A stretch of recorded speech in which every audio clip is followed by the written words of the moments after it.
conhece acha que eu vou já falar de artes marciais, né? Nem sempre. Hoje eu vim falar sobre o projeto de lei número 35 de 2021 de Santo Antônio do Descoberto, Goiás.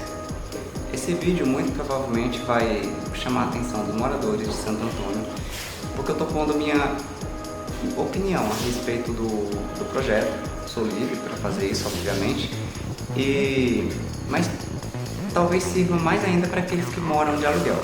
Pode ficar um vídeo um pouco extenso, mas acredito que vai valer a pena você prestar atenção nessas palavras. É claro, todos nós podemos ir lá e prestar atenção nas regras do município, nas propostas de novas regras, novas leis. E é assim que é a vida, vocês têm que prestar atenção nas leis, nas regras, no estatuto dos locais nos quais vocês entram. É claro que o município tem seus direitos de fazer suas cobranças, receber, né? E fazer algo a respeito daqueles que não pagam, tudo bem, tal.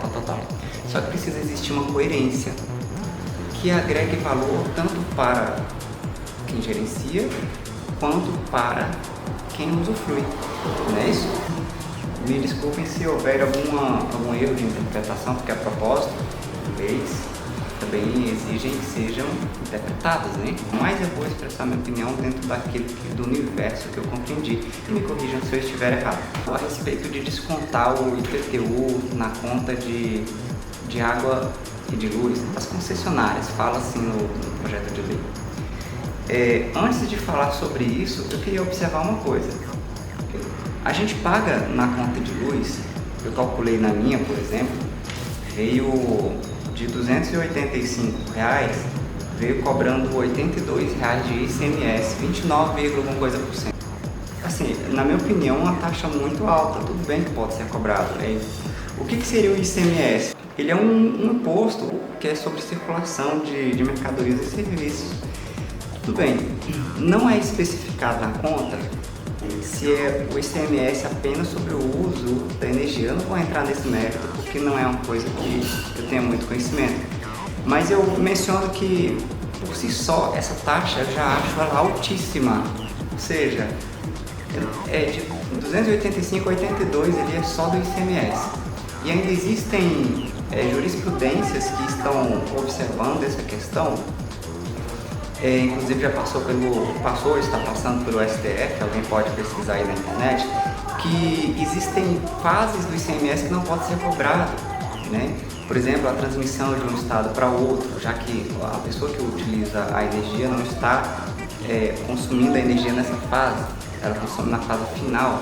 Mas isso aí já é uma outra questão. O que eu quero dizer é que dentro das nossas contas de água e luz, principalmente as pessoas que moram de aluguel, não é admissível que possa ser cobrado tal taxa de IPTU, até mesmo porque essa taxa ela se refere ao dono do imóvel.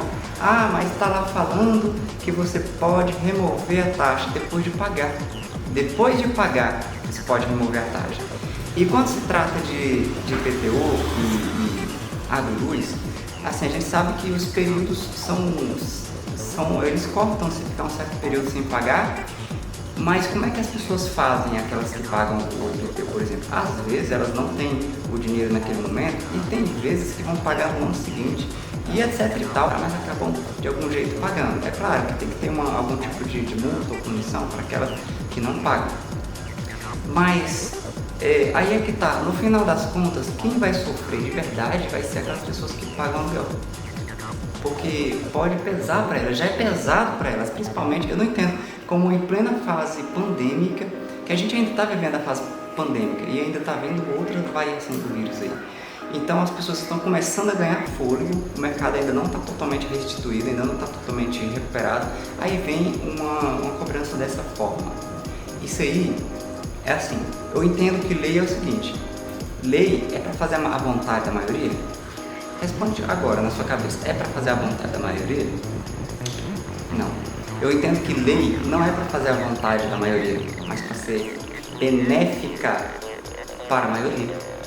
E eu entendo que isso não é benéfico para a maioria. Eu entendo que se quer parcelar em 12 vezes o IPTU, parcele-se com tantos bancos digitais hoje, com tantas formas de pagamentos, com tantas coisas que estão disponíveis hoje no mundo da internet, Precisa ser justo nas contas de água e luz? Não, existem outras formas de parcelar, sem juros ou com juros muito pequenos.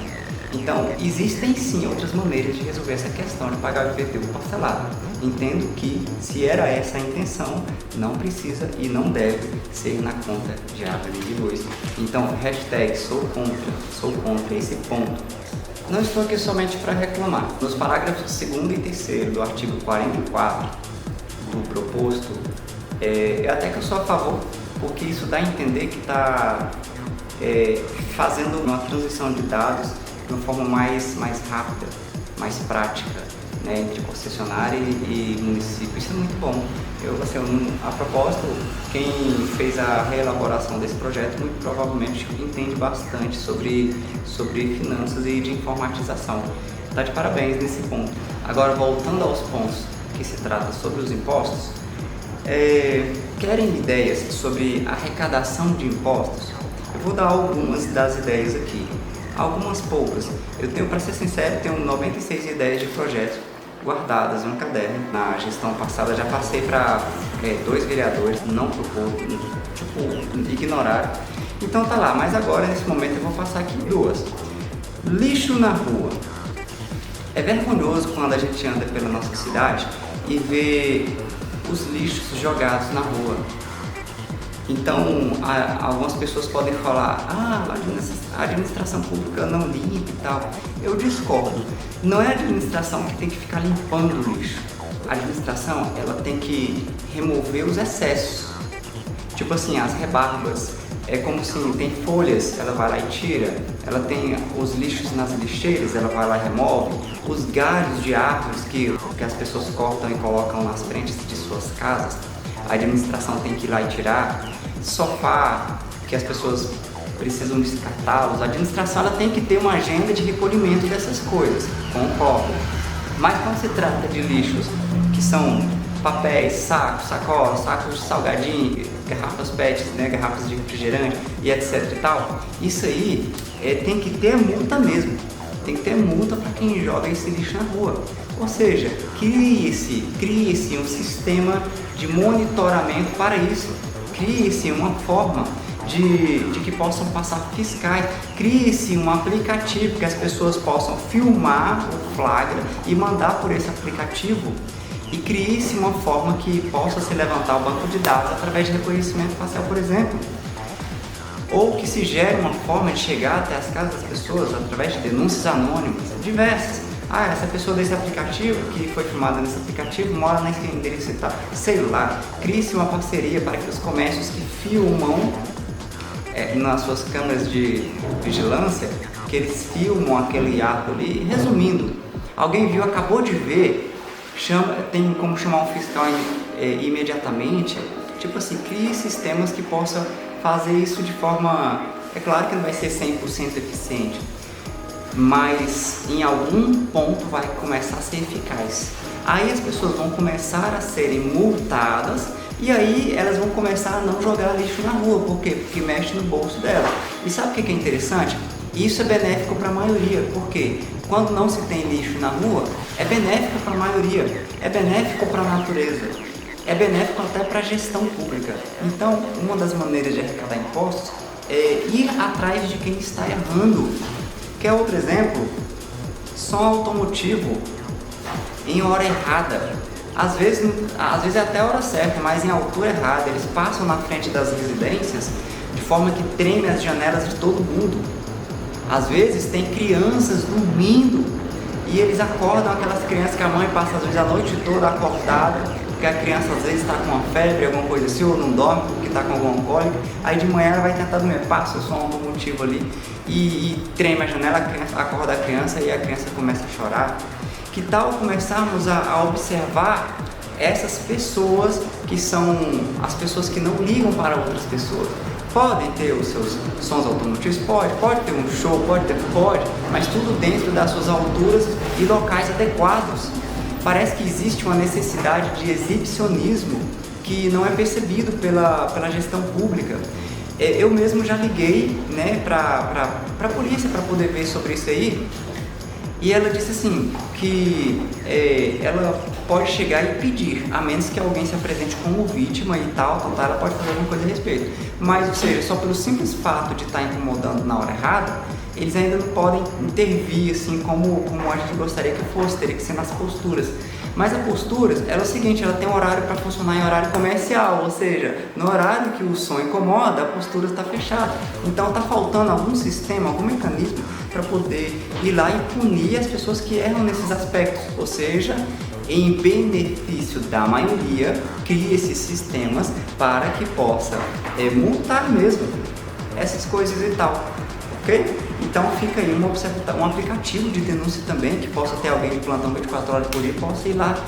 Gente, a internet, os tempos de hoje, é tão fácil fazer as coisas nesse sentido que não dá para entender por que não se faz.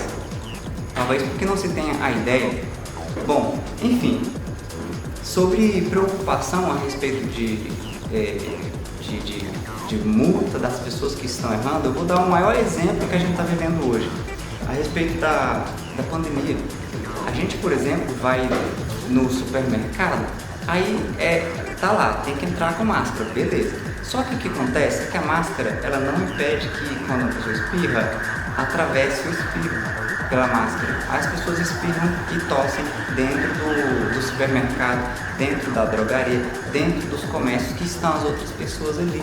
Às vezes dentro de um cartório e que tem até ar-condicionado, que aquele vírus fica recirculando e está chegando em uma variante. Resumindo, parece que todos os sistemas levam à fragilidade de todo o conjunto.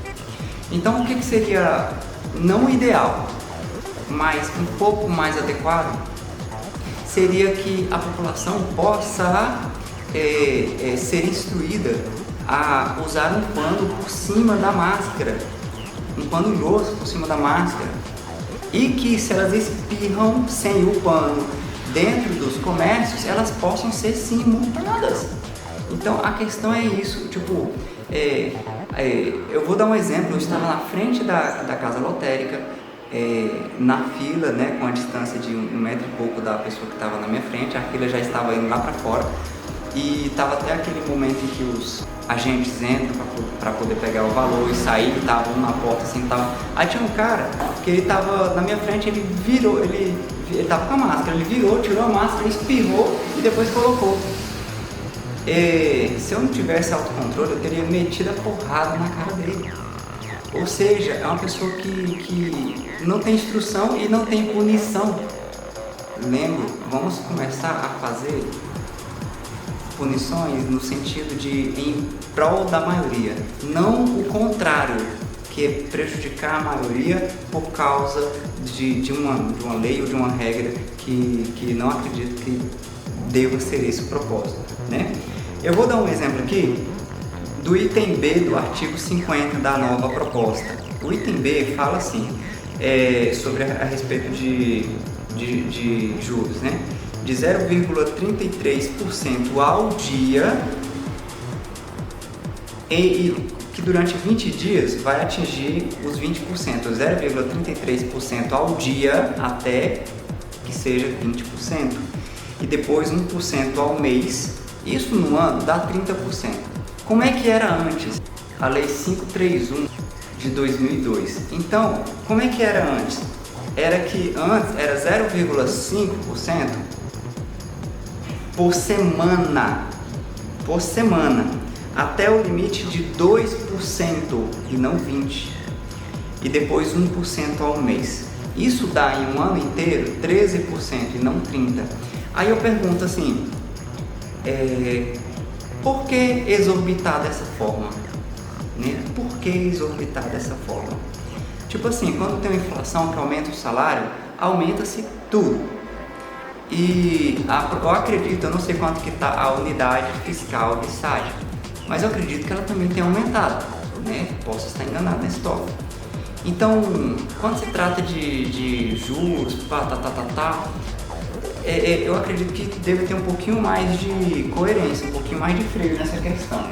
Quando se trata a justificativa da proposta de lei, É sobre exigir que as administradoras de cartão de crédito e débito, as instituições financeiras, dos planos de saúde, é sobre o imposto de SSQN relativo aos serviços prestados por essa. Na verdade, quando se fala da lei 175 de 2020, está falando aqui, né, que foi publicado no Diário Oficial da União, né, olha só o que está falando aqui. Dispõe sobre o padrão nacional de obrigações de obrigação acessória do imposto sobre serviços de qualquer natureza de competência dos municípios e do Distrito Federal, incidente sobre os serviços previstos nesses itens e tal, né? Resumindo, parece uma adequação a essa lei complementar, parece uma adequação. Dá a entender que a proposta, né, para se adequar. Até aí tudo bem, né? Só que aí vai falando outras coisas aqui, e não fala do tópico que mais vai ser necessário ser observado quando se trata da grande massa, da grande população. Ou seja, isso é uma mini reforma tributária e cabe um pouco de reflexão antes que possa estar tomando essas decisões. Então assim, hashtag eu sou contra como está. Eu sou a favor de muitos tópicos óbvio que tem que ter autossustentabilidade, óbvio que o município tem que cobrar os seus tributos e tudo mais, óbvio que quem deve tem que pagar, né? Só que, pera lá, também não é de qualquer jeito, tá bom? Eu sou a favor, sim, que possa haver uma reforma. Inclusive, eu vou falar um ponto importante sobre essa reforma. Por exemplo, eu ouvi falar que tem feirante que chegou a pagar 2.000 de imposto para usar a banca, algo aproximado de 2.000. Gente, o feirante, ele é uma pessoa que está ali trabalhando para ter o seu ganha-pão. Nem sempre a coisa rende tanto assim, acredito. Para outros um pouco melhor, para outros nem tanto. E o que acontece é que a unidade de cobrança ela é baseada nos preços de venda dos imóveis perto, no preço por metro quadrado daquela localização. Significa que talvez se a feira fosse 2 quadras para baixo, a taxa poderia ser muito mais baixa. Olha só como é que é curioso essa questão. Sendo que a feira é o ponto que mais valoriza o comércio. Tá entendendo como tem uma coisa a ser considerada aí? Quer ganhar o coração das pessoas? Seja mais justo. É essa a questão que eu peço para que a gestão no todo, não estou falando aqui para o prefeito, estou falando para todo mundo, para o prefeito, vereadores, todo mundo que está envolvido nessa cadeia, quer conquistar o coração das pessoas, sejam mais justos, sejam mais coerentes. Por exemplo, quando se fala sobre ser cobrado 0,2, né, unidades fiscais por metro quadrado aí por mês, né? Então é mais ou menos isso aí. Eu posso ter errado alguma coisa, mas é mais ou menos isso aí. Que tal cobrar ou menos para que abata esse valor, ou levar em consideração o preço local do imóvel, levar em consideração de alguma forma para que seja mais baixo? Não sei como, possa ser que nenhuma dessas duas formas que eu falei seja a questão, mas de alguma forma deixar mais barato isso. Lembrando que a pessoa fica sabendo em janeiro, parece, que o valor é tal, aí até 30 de março tem os descontos. Que tal fazer diferente? Que tal deixar esse desconto para pagar até o meio do ano? Ele conseguiu juntar alguma coisa até lá? Ou que tal parcelar em 10 vezes sem juros? Olha só que interessante. Ou, não, eu quero cobrar um juro, mas eu parcelo em 10 vezes com um pequeno jurozinho, né? Ou seja, facilita a coisa. Todo mundo vai ficar feliz com isso. Bom, é a observação que eu deixo. O artigo 269, para o meu ponto de vista, ficou melhor, né? Ficou mais coerente. Claro, não estou aqui só para dizer coisas negativas, mas para dizer coisas positivas. Conforme eu disse também, não deu para estudar o projeto por completo, eu li isso muito rapidinho. Voltando ao tópico dos carros de som, parece que só funciona eles não poderem tocar alto perto de escolas, igrejas, fórum, fiscalização, órgãos públicos e tal. Parece que só funciona em época de campanha. porque aí parece que quem toma as rédeas, quem toma a frente é a Justiça Eleitoral. Mas deveria ser em qualquer época do ano, vocês não acham? Sobre o inciso 3º do artigo 5º, é cobrado 3 unidades fiscais, né? Mas antes era 0,4. Na lei era 0,4. Por que aumentar tanto? Né? Por que aumentar tanto? Volta a questão. Se existe uma proporção de crescimento do salário de acordo com a inflação e aumento das coisas e tudo mais, muito provavelmente das unidades fiscais também aumentaram. E por que subir de 0,4 para 3? Bom, tudo bem que é para pessoas que não informam ou omitem alguma coisa, mas já passou pela cabeça que tem pessoas que não sabem de certas coisas? Talvez essa seja um dos pontos. E tem pessoas que sabem, mas deve se punir, mas tudo com coerência. Eu pulei algumas coisas aqui porque eu vi que estava ficando extenso demais, mas basicamente, se eu falar muitas coisas aqui, eu posso acabar confundindo vocês que estão ouvindo. Então, eu deixo aqui com mais atenção o seguinte, a respeito das cobranças de impostos diversos nas contas de água, luz, que não adicione em si, não adicione quaisquer cobranças que não sejam de fato relacionadas ao uso tanto da água quanto da luz. Ou seja, por exemplo, eu vi aqui a questão da porcentagem aqui da água, que na minha conta de água, a taxa de coleta / afastamento de esgoto é cobrado 79,94% fora o consumo, em relação ao consumo. E fora isso, tem um fixo de 11,93 que representa, de acordo com o meu consumo do mês, representa mais 20%, ou seja, 79,80. Ou seja, 100% em cima do valor que eu usei é baseado em taxas. Então, o que eu queria mais, ainda assim está relacionado ao uso da água. Na questão da luz, se o ICMS estiver sendo cobrado da forma correta, ainda assim está sendo relacionado ao consumo energético. Mas não é um imposto de A, de B, de C ou de D. Então, sou contra. Reformem isso. Claro, façam a reforma tributária, mas olhem com mais carinho para a população. Eu tenho certeza que o que vocês fizerem hoje incidirá sobre o coração de muitas pessoas. Então, como cidadão, eu estou aqui para poder deixar essa minha opinião.